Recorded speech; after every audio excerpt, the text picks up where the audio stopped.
स्वागत है आपका नैतिक विचार चैनल पर। यहाँ हम लाते हैं आपके लिए भक्ति, कथा और जीवन से जुड़े अद्भुत विचार। अगर आप पहली बार आए हैं तो चैनल को सब्सक्राइब करें और बेल आइकन दबाएं ताकि हर नई भक्ति कथा आप तक सबसे पहले पहुंचे। आज की कथा बहुत विशेष है क्योंकि हम सुनाने जा रहे हैं नवरात्रि की अद्भुत कथा और माँ दुर्गा के 9 स्वरूपों का रहस्य। तो चलिए माँ के पावन जयकारे के साथ इस भक्ति यात्रा का आरंभ करते हैं। बोलो जयकारा, बोल मेरी शेरों वाली माता की जय। ध्यान दीजिए मित्रों, आज जो कथा आप सुनने जा रहे हैं ये केवल कथा नहीं बल्कि एक रहस्य है। इसे बीच में छोड़ना आपके लिए हानि का कारण बन सकता है, क्योंकि माँ दुर्गा के 9 स्वरूपों और नवरात्रि की ये अद्भुत कथा तभी फलदायी होती है जब इसे आरंभ से अंत तक सुना जाए। इसलिए मेरी विनती है, इस कथा को कभी भी अधूरा ना छोड़ें। बहुत समय पहले जब त्रैलोक्य तीनों लोक में देवता, असुर और मनुष्य रहते थे, तब असुरों में एक अत्यंत बलशाली असुर उत्पन्न हुआ, महिषासुर।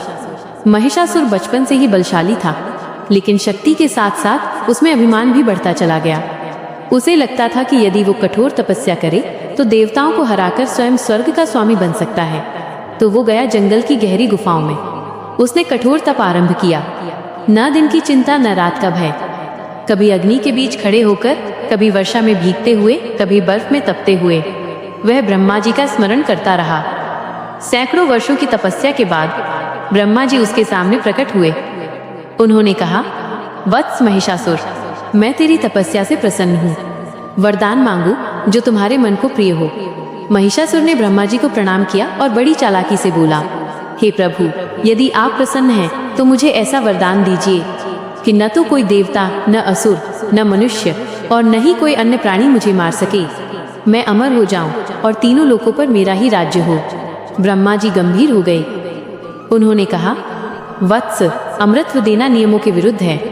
हर जन्मा प्राणी का अंत निश्चित है, परंतु तुम्हें ये वरदान अवश्य मिलेगा कि देवता, असुर या मनुष्य कोई भी तुम्हारा वध नहीं कर पाएगा। महिषासुर प्रसन्न होकर बोला, तो अब मुझे कोई नहीं मार सकेगा। और वो गर्व से ठहाका लगाने लगा। वरदान पाते ही उसका घमंड 7वें आसमान पर पहुंच गया। उसने विशाल सेना बनाई और देवताओं पर आक्रमण कर दिया।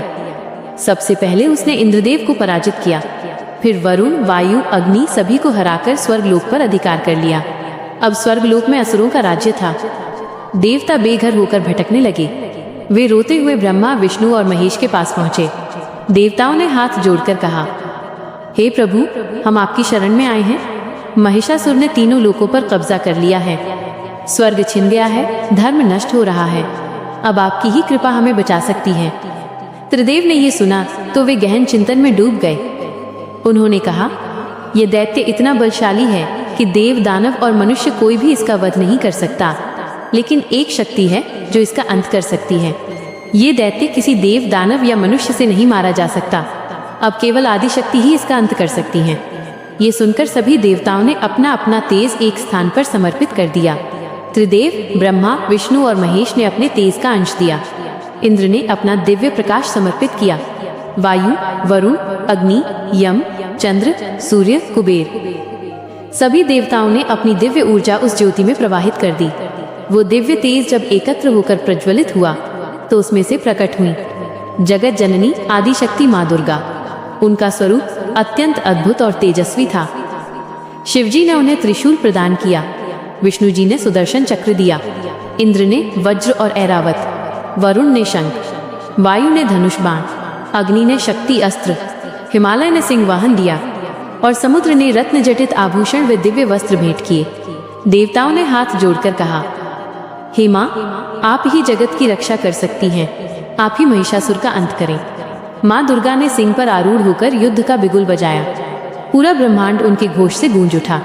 महिषासुर ने देखा तो क्रोध से भरकर बोला, ये कौन स्त्री है जिसने मुझे युद्ध की चुनौती दी है? क्या देवताओं की शक्ति इतनी समाप्त हो गई है कि अब औरतों से मदद मांगनी पड़ी? लेकिन माँ दुर्गा शांत स्वर में बोली, महिषासुर, तेरा अंत निकट है। तेरे अहंकार ने तुझे अंधा बना दिया है। आज तेरा वध होगा मेरे हाथों। युद्ध आरंभ हुआ। 9 दिन और 9 रात तक भीषण युद्ध चलता रहा। महिषासुर रूप बदल बदल कर माँ को छलने की कोशिश करता, कभी हाथी, कभी सिंह, कभी भैंसा, लेकिन माँ हर रूप में उसे परास्त करती गई। नवरात्रि के 9 दिन युद्ध विस्तार। पहला दिन शैलपुत्री दिवस। माँ दुर्गा ने सिंह पर सवार होकर महिषासुर के दरबार में प्रवेश किया। महिषासुर ने हाथी का रूप लिया और हमला किया। माँ दुर्गा ने सिंह की चालाकी और त्रिशूल का इस्तेमाल करके उसे घायल किया। परिणाम, महिषासुर ने पहली बार महसूस किया कि उसकी शक्ति पर्याप्त नहीं है। दूसरा दिन ब्रह्मचारिणी दिवस। महिषासुर ने अब सिंह के साथ युद्ध के लिए अपनी सेना भेजी। माँ दुर्गा ने अपने तेजस्वी दिव्य रूप से सेना को छिन्न भिन्न किया। परिणाम, महिषासुर को लगा कि यह युद्ध उसकी कल्पना से भी कठिन है। तीसरा दिन चंद्रघंटा दिवस। महिषासुर ने सिंह का रास्ता रोकने के लिए अपने जादुई हथियार और माया का प्रयोग किया। माँ दुर्गा ने असुरों के भ्रम को भेद कर उन्हें हराया। परिणाम, असुरों में भय और भ्रम फैल गया। चौथा दिन कूष्मांडा दिवस। महिषासुर ने भयंकर भैंसे का रूप लेकर हमला किया। माँ दुर्गा ने सिंह की चालाकी और देवी के अस्त्रों से भैंसे का वध किया। परिणाम, देवी की शक्ति की छवि महिषासुर के मन में गहरी हुई। पांचवा दिन स्कंदमाता दिवस। महिषासुर ने अपने सभी दानव सैनिकों को भेजा। माँ दुर्गा ने सभी सैनिकों को चकित करके परास्त किया। परिणाम, महिषासुर की सेना में दहशत और असुरों में भय बढ़ा। छठा दिन कात्यायनी दिवस। महिषासुर ने विशेष हथियारों और जादुई शक्ति का प्रयोग किया। माँ दुर्गा ने अपनी सिंह की शक्ति जोड़ दिव्य अस्त्रों से असुरों का संहार किया। परिणाम, महिषासुर को एहसास हुआ कि उसका अंत निश्चित है। सातवां दिन काल रात्रि दिवस। महिषासुर ने सबसे भीषण रूप अंधकार और राक्षस रूप लिया। माँ दुर्गा ने उसे नष्ट करने के लिए काल रात्रि का भयंकर रूप धारण किया। परिणाम, महिषासुर डर के मारे भागने लगा, लेकिन माँ दुर्गा ने उसे घेर लिया। आठवां दिन महागौरी दिवस। महिषासुर ने अलग अलग छल और छलावे किए ताकि देवी को चकमा दे सके। माँ दुर्गा ने सभी चालाकियों का भेद किया और असुरों को हराया। परिणाम, महिषासुर की आत्मा में चिंता और क्रोध बढ़ा। नवम दिन सिद्धिदात्री दिवस। अंतिम दिन महिषासुर ने अपने वास्तविक भैंसा रूप में आक्रमण किया। माँ दुर्गा ने त्रिशूल उठाकर सिंह की शक्ति और दिव्य अस्त्रों से उसे मार डाला। परिणाम, महिषासुर का वध हुआ। त्रैलोक्य में शांति और धर्म की विजय हुई। देवताओं ने विजय घोष किया। आकाश से फूलों की वर्षा हुई। यही दिन कहलाया विजयादशमी और नवरात्रि का पर्व स्थापित हुआ। इसीलिए नवरात्रि में 9 दिन माँ की पूजा होती है।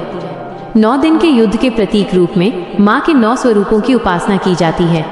10वें दिन को विजयादशमी या दशहरा कहा जाता है, जो धर्म की अधर्म पर विजय का उत्सव है। माँ दुर्गा के 9 स्वरूप और उनका रहस्य। शैलपुत्री अर्थ पर्वत की पुत्री।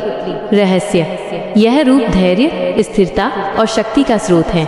संदेश, जीवन में कठिनाइयों में स्थिर रहो। पूजा से व्यक्ति में संकल्प शक्ति और स्थिरता आती है। ब्रह्मचारिणी अर्थ तपस्विनी, संयमित देवी। रहस्य, यह रूप संतोष, संयम और साधना का प्रतीक है। संदेश, भौतिक वासना से ऊपर उठकर आध्यात्मिक जीवन अपनाओ। पूजा से व्यक्ति में बुद्धि, संयम और तपस्या की शक्ति आती है। चंद्रघंटा अर्थ चांद जैसी घंटी वाली देवी। रहस्य, ये रूप सत्य की रक्षा और भय नाश करने वाला है। संदेश, भय और अज्ञान का अंत करके जीवन में शांति स्थापित करो। पूजा से व्यक्ति में साहस और भय मुक्ति आती है। कूष्मांडा अर्थ ब्रह्मांड की रचयिता। रहस्य, यह रूप सृष्टि का निर्माण और ऊर्जा का स्रोत है। संदेश, अपने अंदर की ऊर्जा और सृजन शक्ति को पहचानो। पूजा से व्यक्ति में सकारात्मक ऊर्जा और जीवन शक्ति आती है। स्कंद माता अर्थ भगवान कार्तिकेय की माता। रहस्य, ये रूप मातृत्व और कृपा का प्रतीक है। संदेश, दूसरों के प्रति करुणा और सेवा भाव रखें। पूजा से व्यक्ति में संतान सुख, प्रेम और करुणा आती है। कात्यायनी अर्थ शत्रु विनाशिनी। रहस्य, ये रूप संकट और बुराई का नाश करने वाली है। संदेश, बुराई का मुकाबला करो और धर्म की रक्षा करो।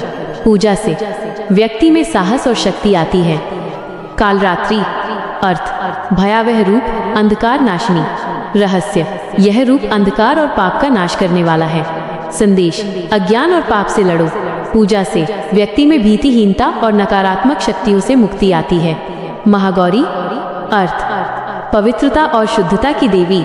रहस्य, यह रूप शांति, शुद्धता और पवित्रता का प्रतीक है।